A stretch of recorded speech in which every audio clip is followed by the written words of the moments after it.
नरेंद्र मोदी की एक रैली से ओडिशा में नरेंद्र मोदी हैं, सीधे लिए चलते हैं आपको। तो समाज सोचता है चलो भाई आगे कभी ठीक हो जाएगा, लेकिन अगर कोई धोखा करे तो जनता कभी उसे माफ नहीं करती है।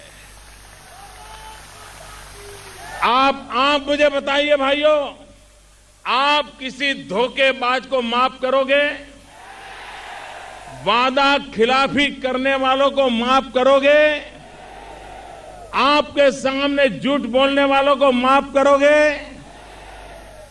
भाइयों बहनों, ये कांग्रेस पार्टी झूठे वादे करने में बहुत माहिर है।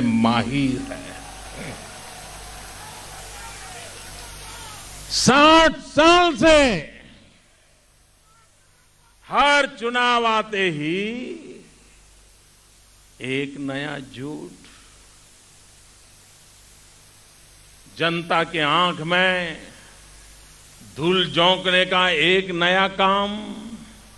और अब तो कांग्रेस वालों को लगता है कि अब धूल झोंकने से बात बनने वाली नहीं है, इसलिए पार्लियामेंट में मिर्ची झोंकने का काम किया। मिर्ची झोंकने का काम।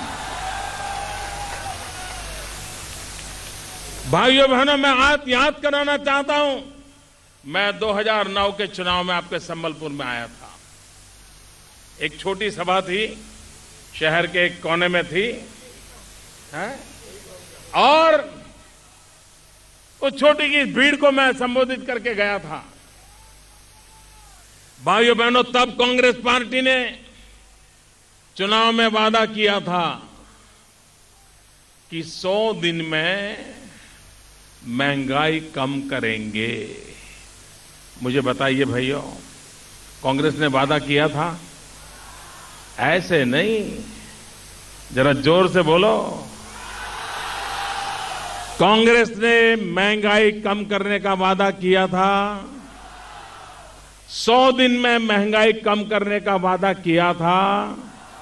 वादा किया था, वादा किया था, वादा किया था, वादा निभाया, वादा निभाया।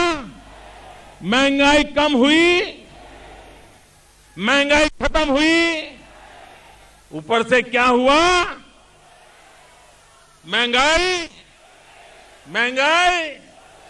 भाइयों बहनों, गरीब के घर में चूल्हा नहीं जलता है, चूल्हा नहीं जलता। भाइयों बहनों, बच्चे भूखे सोते हैं, मां रात रात रोती है। गरीबों के प्रति अगर इनका ये रवैया रहा तो ये कभी गरीबों का भला नहीं कर सकते। और एक कांग्रेस पार्टी ऐसी है, इसको चीजें समझने में 60 साल लग जाते हैं। किसी बात को समझने में उसको 60 साल लग जाते हैं। हमें बताओ भाइयों, हर इंसान को पेट है कि नहीं है? बताइए ना, है कि नहीं है? हर इंसान को पेट होता है कि नहीं होता है? भूख लगती है कि नहीं लगती है? खाने की जरूरत पड़ती है कि नहीं पड़ती है? इनको 60 साल के बाद याद आया कि खाने के लिए कानून बनाओ। बताओ, 60 साल तक इन्हें पता ही नहीं था कि इंसान को पेट भी होता है, भूख भी होता ही है, और गरीब पेट के भरने के लिए मरता है। इनको 60 साल तक पता नहीं चला।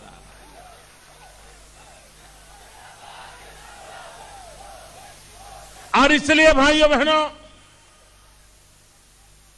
ऐसे लोगों को जितने दिन ज्यादा हम झेलेंगे, उतने दिन ज्यादा जुल्म बढ़ेंगे। और इसलिए मैं आज संबलपुर की इस पवित्र धरती पर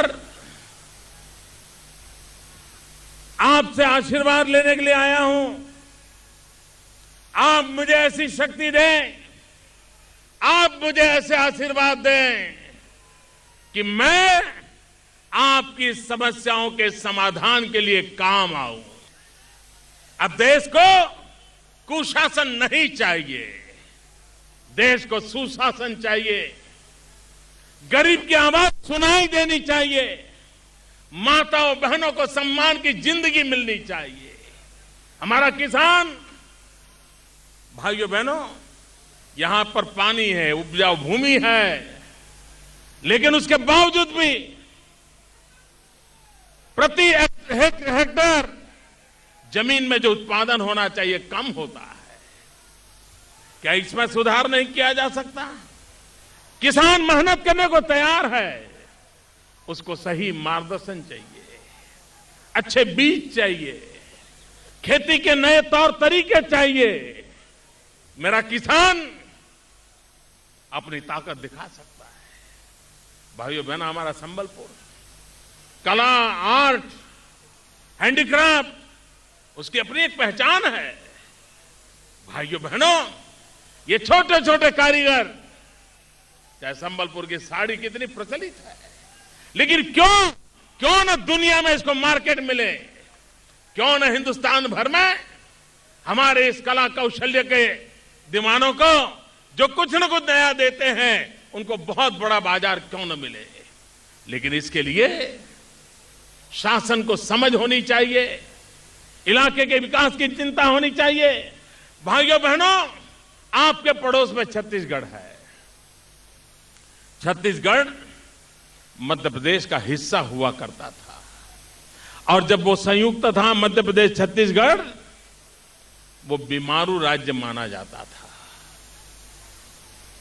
आज मध्य प्रदेश और छत्तीसगढ़ में भाजपा की सरकारों ने 10 साल में जो कमाल कर दिया है, वो बीमारू राज्य से आज एक सशक्त राज्य के रूप में उभर करके आए हैं। छत्तीसगढ़ में जिस प्रकार से कृषि क्षेत्र में क्रांति की है, किसानों के हक के लिए योजनाएं बनाई हैं, तो क्या पड़ोस में उड़ीसा में नहीं बन सकती? लेकिन भाइयों बहनों, जनता के लिए जीने मरने वाली सरकार चाहिए, जनता के लिए काम करने वाली सरकार चाहिए, तब जाकर के होता है। लेकिन भाइयों बहनों, इनको परवाह नहीं है, और इसलिए मैं कहने आया हूं भाइयों बहनों, मैं तो हैरान हूं। अभी मध्य प्रदेश में ओले गिरने के कारण कोई गांव, कोई इलाका ऐसा नहीं है वहां का किसान बर्बाद न हुआ हो।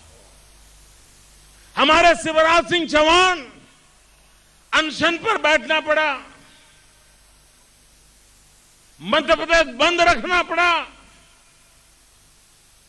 इतनी बड़ी तबाही हुई।